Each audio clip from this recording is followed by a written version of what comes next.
Hai, Assalamualaikum warahmatullahi wabarakatuh. Bertemu lagi hari ini dengan menu baru air diet cut sugar. Air hari ini ialah air kelapa barley fresh.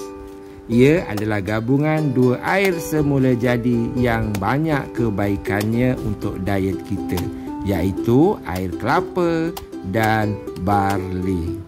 Oh ya, jangan lupa niatkan diet kita kerana Allah Ta'ala untuk mendapatkan badan yang sihat supaya mudah untuk kita beribadat.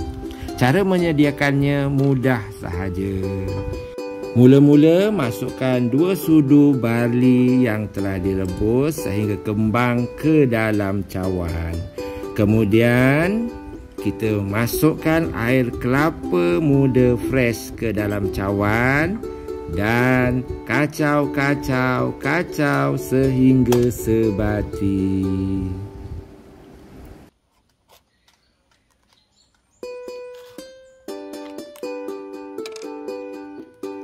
Bagi menambahkan kelazatan menu air kelapa barley fresh kita boleh tambahkan isi kelapa muda. Memang fresh menu air diet cut sugar kita hari ini.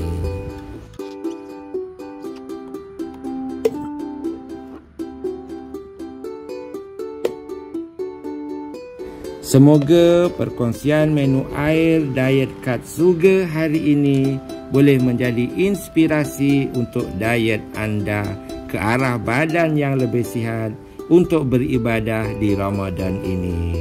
Doa saya agar anda semua dilimpahkan rezeki dan sentiasa dalam rahmat Allah Ta'ala. Kita jumpa lagi dengan menu air diet cut sugar yang lain esok. Jumpa lagi. Bye.